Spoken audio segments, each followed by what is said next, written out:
You know what the problem is? It is not that dumb people are dumb per se. The problem is that dumb people don't know that they are dumb. But what if they did? What if there was like a dumbness bar hovering on top of our heads like in one of those Pokemon games? Just take a moment to think about what such a world would even look like. What would happen to the institution of the family? Would we still respect our elders if we found them to be dumber than us? Would we still have patriarchy in the world the way we do today if the lady was visibly smarter than the husband? What about the classroom? What if the teacher was dumber than one of the students? Would you or anyone else be able to take them seriously after that? What would political debates look like if the candidate's intelligence was broadcasted on live TV? For one, we'd finally get to know if Ben Shapiro is actually smart or is he just the most understated hip-hop artist of our time? What would happen to godmen and celebrity monks? Will their dumbness bars glow in a different color?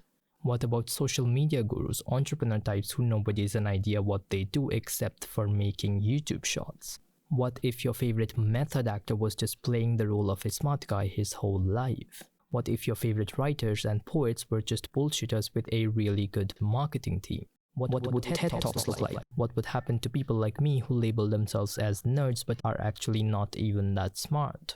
What if Joe Rogan was actually smarter than his own guests? What if Kevin Hart was smarter than Dave Chappelle all along? And most importantly, what if a middle-aged farmer in Vietnam was smarter than Elon Musk? I shared this idea with a friend and he's pretty fucking stupid, so he found it very offensive.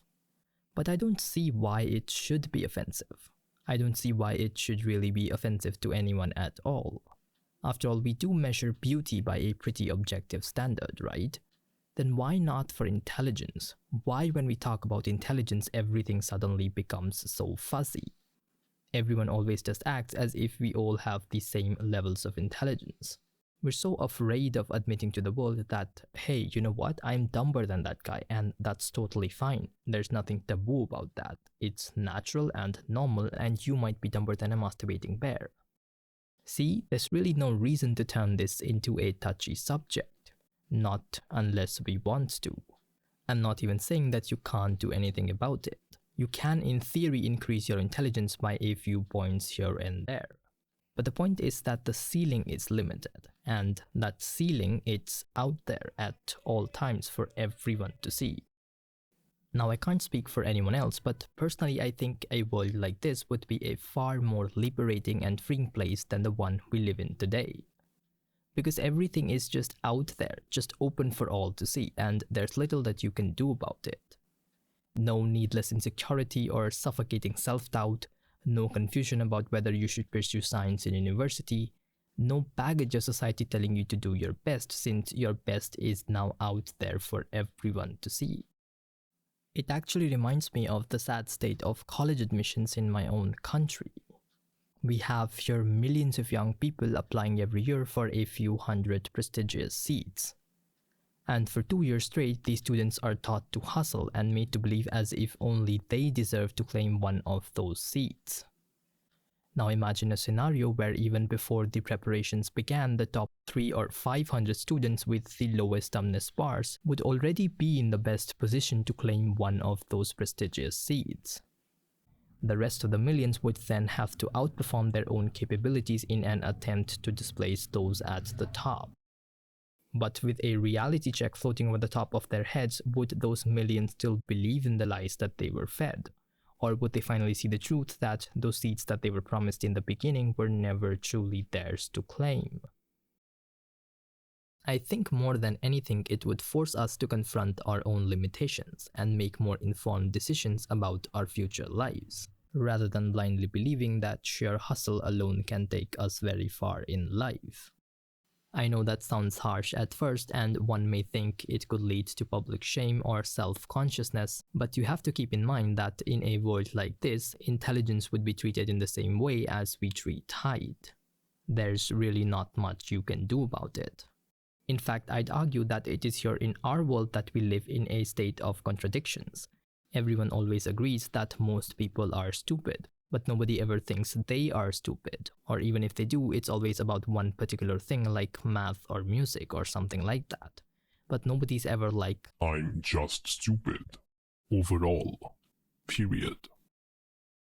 and you know what? I get it. I don't blame us for being this way. We do have very good reasons to think we're not stupid. After all, self-doubt and thinking you're stupid are not exactly good traits to have from a survival point of view. Hence, this bizarre and pointless fantasy came to be in the first place. It seemed to me then that the dumbness bar would act like a sort of remedy to magically fix all of our earthly conflicts. Except now that I think about it, I see a blatant problem with the idea. You see, if we do have such a solid metric at our disposal, it would only be a matter of time before we start arranging our entire society around it. I mean, it's only human nature to always look for something to one-up each other, right? So what that would mean is that the presidents and leaders of your country would ideally also be among the smartest people of your country. Now that may sound great in theory, but I would argue that it's really not, because turns out that intelligent people are just as prone to be stupid as any normal person would be. Exhibit A, Steve Jobs. Refused medical treatment for pancreatic cancer and believed that he can cure it by drinking fruit juice. Also believed that eating an only fruit diet eliminates the need for taking a bath. Guy was probably really big on fruit, which is perhaps also why he ended up naming his company Apple. On his deathbed, and I kid you not, refused to wear the oxygen mask because he did not like the design of it. Fucking And for those of you who think Steve Jobs was a hack, including me, Exhibit B, Isaac Newton. Tasted mercury, stared at the sun till he went temporarily blind, and poked his eyeball with a needle once to see what happens. Let's see what happens when I do. Besides these, he also believed in numerology, occult, alchemy, and God. So my point is that I wouldn't want either of these geniuses to be making decisions about my life. Like I said, smart people are just as likely to believe in stupid shit as normal people do. In fact, in some regards, they are worse because they always believe that they are right due to past experience. They're significantly better at defending ridiculous beliefs and will often find smart ways of presenting data which will support their crooked worldviews. Intelligence can help you be smart, but it can also help you be stupid faster. So here's what I propose instead. Rather than having a ridiculous Pokemon-style dumbness bar floating over the top of our heads, we should imagine a ridiculous Pokemon-style interestingness bar instead. It starts out totally empty when we are born, and as you go through life grappling with its many curveballs and black magic fuckery, you learn to articulate things that other people simply can't. You become more observant and thoughtful and get to know yourself better. Each adversity and moment of struggle makes you a more nuanced, a more articulate, a more interesting person. But that's not it. There are other perks. Unlike intelligent people, interesting people are not interested in ruling the world. They don't see the world as a means to an end. They have a deeper sense of empathy because they have seen what the bottom of the pit looks like.